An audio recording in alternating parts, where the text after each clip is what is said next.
480606.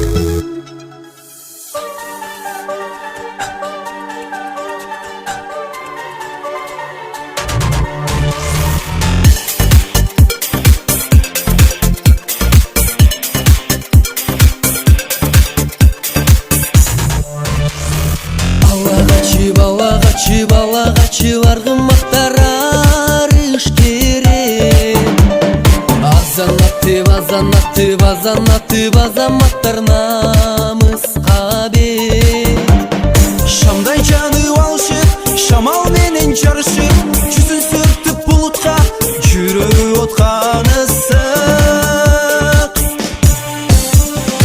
Алатону бел қылып, ата жұртты дем қылып Абалдадан жоқ болып, ал олың қонып болып Ал болбосо жоқ болып, қырғызымның жігіттері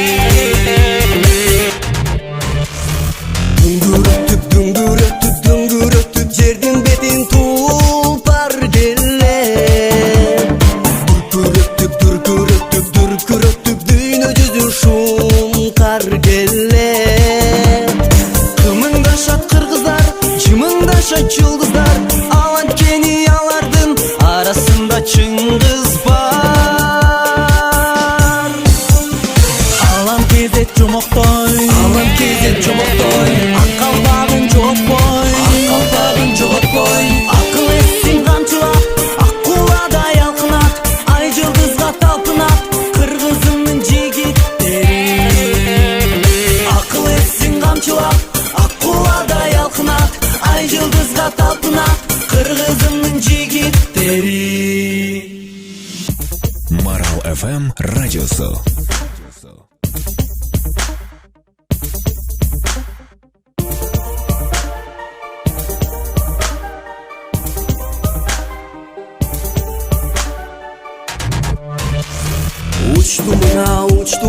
Учту мына чүрөкпү же аккубу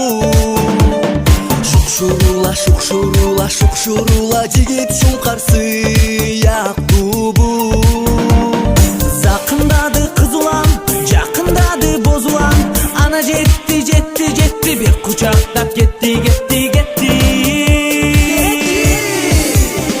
Ак сүйгө бек болот Ак достукка чек болот Кызыл гүлүм солбосун, кыдыр болуп жолдошум Кран манас колдосум, кыргызымдын жигиттери Кызыл гүлүм солбосун, кыдыр болуп жолдошум Бабам манас колдосум, кыргызымдын жигиттери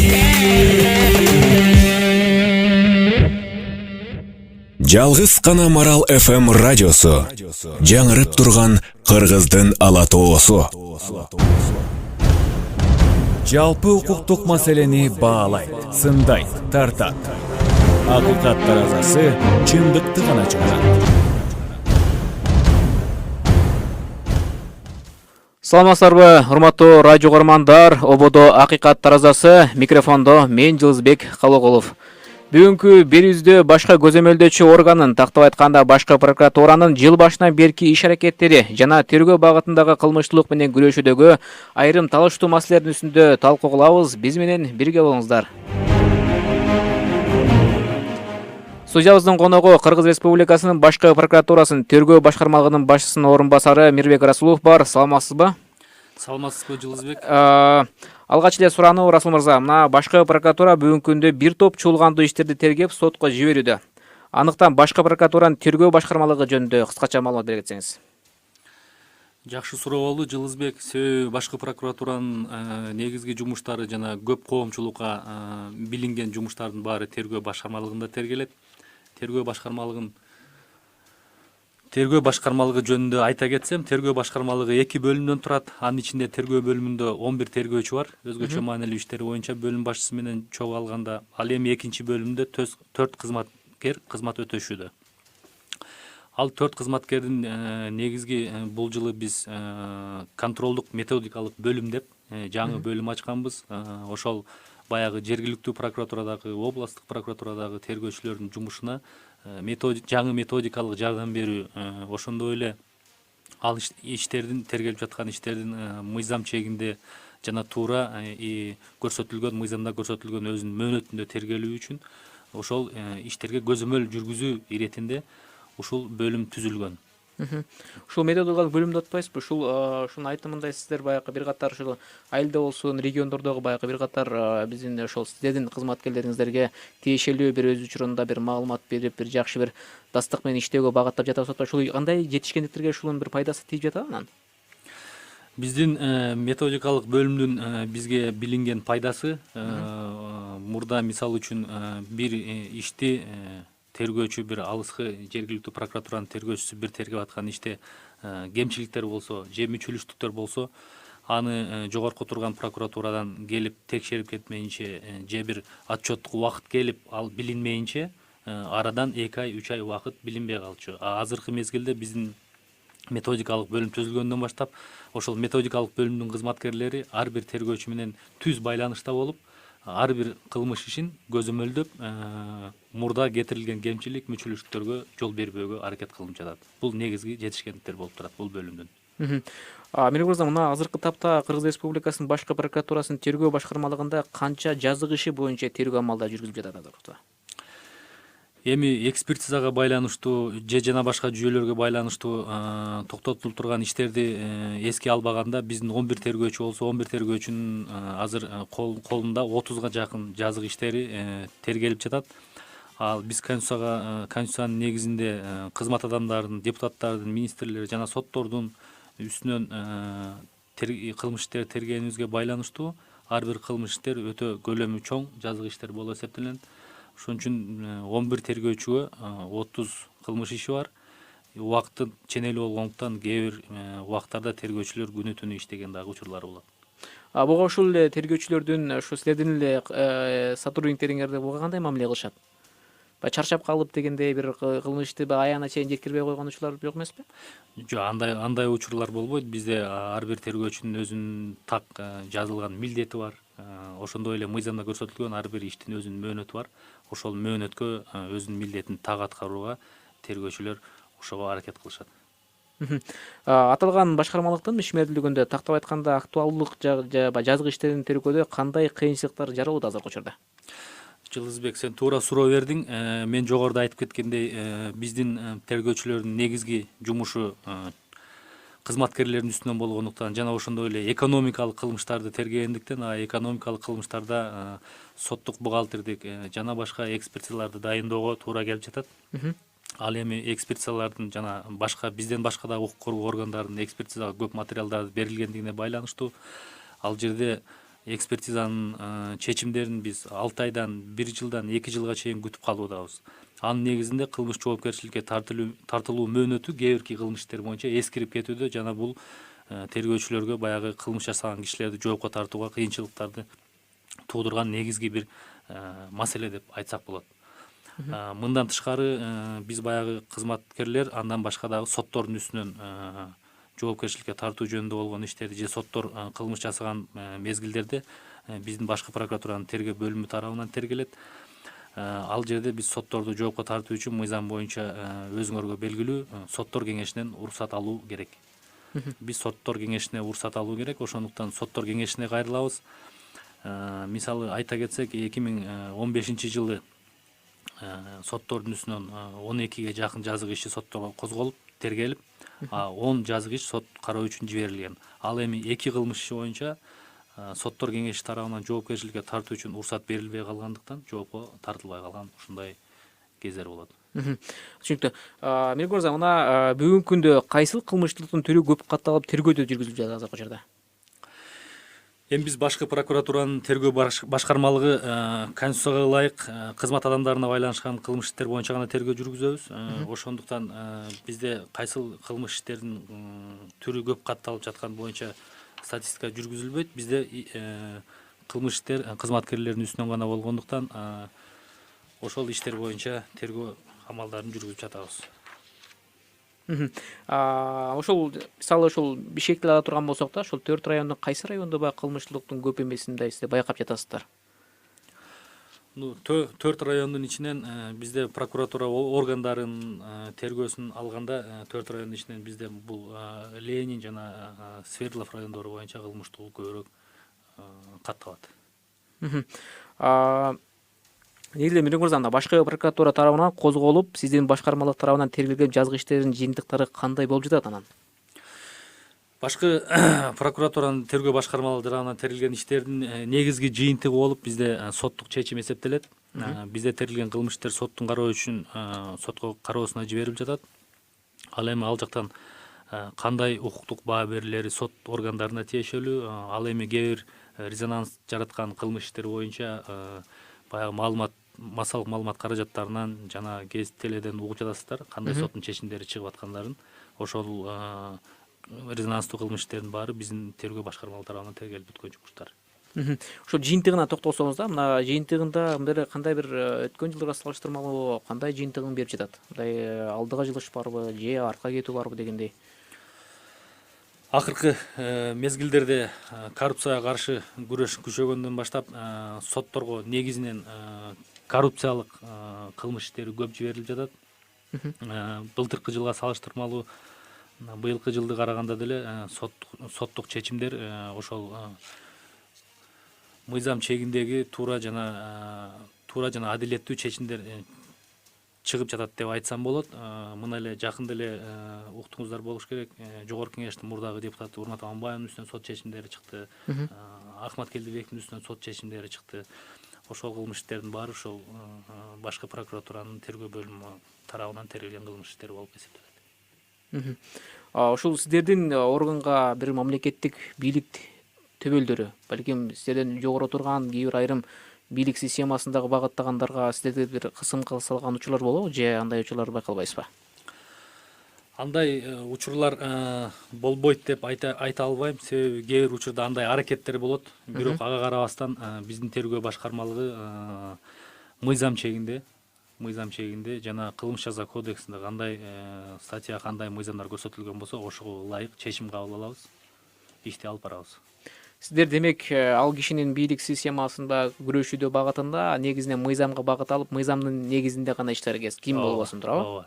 Мирза мырза, жакшы, мына сиз жазык иштери кандайдыр бир кызмат адамына карата козголгондо аны баягы жумуштан алып коюу менен чектелеби же башка чаралар козголобу да? Мисалы өзүңүз жакшы билесиз керек, көбүнчө башка мамлекеттерде ошол тиешелүү адамды жумуштан алып коюп, андан кийин баягы өзүнүн баягы ишке кийин киргизбеш үчүн ушундай бир процесстер жүргүзөт да. Сиздерде кандай болот? Бизде кызмат адамына кылмыш козголгондон кийин ал бизде Кыргыз Республикасынын жаза кодексине жана жаза процессуалдык кодекстин талаптарына ылайык кылмыш жасаган кызмат адамы өзүнүн кызмат ордун ээлеп туруп ошол тергөө иштерине зыян келтирип же башкача бир таасирин көрсөтөт деген маалыматтар болсо, ал киши жумуш ордунан четтетилет. Же ошондой эле жаза процессуалдык кодексте көрсөтүлгөндөй ал кишини камакка алууга тиешелүү негиздер бар болсо, ал киши жумуш ордунан гана кетирилбестен камакка алынат. Тергөө аягына чыкканча. Тергөө бүткөндөн кийин ал кылмышчы сотко жиберилет жана соттун кароосунун негизинде соттук чечимдер чыгат. Мирза мырза, негизи ушул реалдуу турмушта кандай болуп жатат бул нерсечи? Мындай жумуштан алып коюу анан көп иш козголобу же көбүнчө жумуштан кээ бир ушул моменттер болобу да? Бир кандай десем, бир жумуштан албай туруп эле ушул акырын жасаган учурлар болобу? Бизде кылмыш жаза кодексинде андай жумуштан алып туруп анан иш козгоо же жумушта турган кезинде иш козгоо деген жок. Кылмыш кайсыл мезгилде жасалган болсо, ошол мезгилде кылмыш иши козголо берет. Ал кылмыш иши такталып, ачылып, козголгон мезгили ал киши кызматтан кеткен учурга туура келип калышы мүмкүн. Жана ошондой эле ал киши кызматта отурган мезгилине дагы туура келип калышы мүмкүн. Жакшы, Мирза мырза, мына жазык иштери козголгон учурда эмнелерди эске аласыздар? Жазык иштери козголгон учурда бир нерсени эске алып же эске албай коюу деген туура эмес болуп калат. Себеби бул жазык иштерин козгоо юридикалык өзүнчө бир чечим. Жазык иштерин козгоо үчүн бизде баягы мыйзамдарды одоно түрдө бузуп жана мамлекетке же бир элдин кызыкчылыгына бир залалын тийгизген учурларда ошол залал тийгизген кишинин кыймыл аракетине карата кылмыш иши козголот. Бул жерде мыйзамдан башка эске алчу нерселер болбойт деп ойлойм. Мелек мырза, мына жазык иштерин козголуп, бирок кандайдыр себеп менен жабылып калган учурлар болот да. Бул эмнеден себеп болот? Бул дагы туура суроону берип кеттиң, Жылдызбек. Башкы прокуратура тарабынан жана ошондой эле жергиликтүү прокуратуралар тарабынан козголгон жазык иштер көп, жана ошондой эле бизге элге маалым болгондой ал иштер жабылып калыптыр деген дагы маалыматтар бар. Бирок биздин прокуратуранын тергөө башкармалыгында андай иштер жабылып калбайт. Тергөөсү аяктап сотко жиберилет, же болбосо ал иштер кыскартылууга туура келсе, мисалы үчүн мөөнөтү эскиргендигине байланыштуу болуп калат, жоопко тарта албайсың. Же болбосо күнөөсү далилденбеген учурлар болуп калат тергөө учурунда. Ошонун негизинде мыйзамда көрсөтүлгөн талаптарга ылайык бул кылмыш иштер кыскартылат. Айталы да, Мелек мырза, мисалы бир мамлекеттик чоң бир бийликте отурган адамга иш козгоп жатасыздар дейлик. Ошонун баягы кээ бир учурда биз баягы маалыматтардан угуп калганыбызда, алардын баягы көбүнчөсү сиз айткандай ошол мөөнөтүнөн өтүп кеткенине байланыштуу көп калып калат да. Баягы ошол кылмыштылык жасап, бирок мөөнөтү көп өтүп кеткенине байланыштуу болуп калат да. Ошол учурдачы ушулар көп эске алынабы же кандай болот? Буга ошол күрөшүүдө чындап күрөшөсүздөрбү? Ошого токтолсоңуз. Бул эми мөөнөтү эскирүү деген мыйзамда көрсөтүлгөндүктөн бизде козголгон кылмыш иштер боюнча кызмат адамыбы же жөнөкөй адамыбы анын айырмасы жок. Ар бир эле жаранга бул мөөнөтүнө эскиргенге байланыштуу иш кыскартуу деген бул мыйзамда каралган. Ошондуктан биз мөөнөтү эскиргендигине байланыштуу аргасыздан тергөөчүлөр кыскартканга туура келип атат мыйзамга ылайык. Мелек мырза, дагы менде кошумча суроолорду айтсаңыз, өзүңүз жакшы билгендей эле, ушул негизи өзүңүз билгендей, ушул негизги тергөөлөрдү жүргүзүүдө ар бир адамдык баягы кесипкөй багыттагы бир күчтүү бир жеткиликтүү адам болуш керек да. Негизи ушул кесипкөйдү тандоодо, силердин өзүңөр баягы кызматкерлерди тандоодо кандайдырга карап аласыздар, мисалы жарандарда? Бизде негизинен прокуратурага жумушка кабыл алуунун өзүнүн процедурасы бар. Баягы мамлекеттик кызматтарга бүт эле мамлекеттик кызматтарга кандай конкурс менен кабыл алынса, биздин прокуратура органдарына дагы ошондой эле конкурс жарыяланат.